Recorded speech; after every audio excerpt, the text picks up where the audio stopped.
कि ज़्यादातर 2 अद्वियात इस्तेमाल की जाती हैं, 2 या 3 अद्वियात इस्तेमाल की जाती हैं, जिसमें टेम्सोलिन है, टेम्सोलोसिन है, साइलोडोसिन है, जिसे अल्फा ब्लॉकर्स बेसिकली कहते हैं, और दूसरा ग्रुप जो है इसका कॉम्बिनेशन का है, जो आपका अल्फा ब्लॉकर का 5 अल्फा रिडक्टेस इनहिबिटर्स के साथ है, जो मुख्तलिफ किस्म के मार्केट के अंदर नामों से अवेलेबल है, जिसमें डुओडॉट है जो इसका जेनेरिक है, इसके अलावा मैक्सप्रोडी है, टेम्सोल्डी है।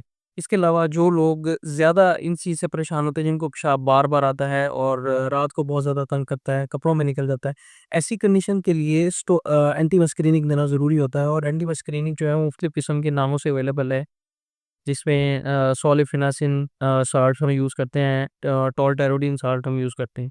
तो ये तमाम अद्वियात हैं। इसके अलावा मीराबैकग्राउंड बीटा 3 एगोनिस्ट है, ये भी यूज़ किया जाता है। तो ये तमाम अद्वियात ज़्यादातर इस्तेमाल की जाती हैं दूध के पेशेंट्स के लिए। मरीज़ परेशान होते हैं, उनका सवाल ये होता है कि क्या उनका इलाज अद्वियात के साथ हो सकता है?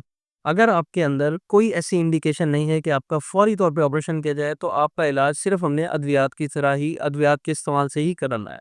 अद्वियात आपके गदूद के साइज़ के ऊपर डिपेंड करती हैं। अगर आपका गदूद छोटा है, तो सिर्फ़ एक आपको मेडिसिन दी जाएगी जो अल्फ़ा ब्लॉकर होती है, और दूसरे नंबर पर अगर आपका गदूद बड़ा है, तो उसमें आपको कॉम्बिनेशन थेरेपी की जाएगी। Combination therapy with 5 alpha reductase inhibitor, जिसमें डू-डॉट है, टेम्सोल-डी है। आपको पेशाब बार-बार आने की सिम्पटम बहुत ज़्यादा हैं, तो आपको फिर एंटी-मस्करीनिक या मीराबैकग्राउंड वगैरह भी ऐड करके आपकी सिम्पटम्स को बेहतर बनाया जा सकता है।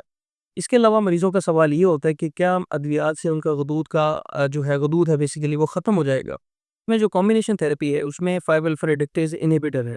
इसका एक फ़ंक्शन ये होता है कि ये गदूद के साइज़ को कम कर देता है। तकरीबन 3 से 6 महीने के अंदर, लॉन्ग टर्म के अंदर, ये गदूद के साइज़ को कम कर देता है। इसके अलावा कॉम्बिनेशन थेरेपी का ये फ़ायदा होता है कि आपकी ये सर्जरी के चांसेस कम करा देता है, आपको पेशाब बंद होने के चांसेस कम करा देता है, आपका फ्लो बेहतर हो जाता है, और इसके अलावा आपका जो आईपीएसएस स्कोर जो हम कैलकुलेट करते हैं वो भी बेहतर हो जाता है। मतलब मरीज़ का जो सिम्पटम्स हैं बेसिकली वो बहुत ज़्यादा इम्प्रूव हो जाते हैं, और उसकी सर्जरी के चांस कम हो जाते हैं। तो इतना ज़्यादा फ़वाइद हैं ये कॉम्बिनेशन थेरेपी के, और पेशेंट जो है वो काफ़ी अरसे तक इसको इस्तेमाल करके ठीक रहते हैं। इसके अलावा पेशेंट का सवाल होता है कि कितना अर्सा दवाई खानी है? इसकी दवाई जो है बेसिकली लॉन्ग टर्म आपने इस्तेमाल करनी है, लंबे अरसे चलती है। जैसे ही कुछ मरीज़ अपनी अद्वियात को छोड़ते हैं, नागा करते हैं 1-2 दिन का, तो उनको वही सिम्पटम्स दोबारा शुरू हो जाते हैं। तो हम मरीज़ों को यही एडवाइस करते हैं कि रेगुलरली अद्वियात इस्तेमाल करें। इसके अलावा ऐसे पेशेंट भी आते हैं जिनके अंदर सर्जिकल इंडिकेशन होती है एब्सोल्यूट, लेकिन वो कहते हैं कि अद्वियात से हमारा इलाज करते हैं।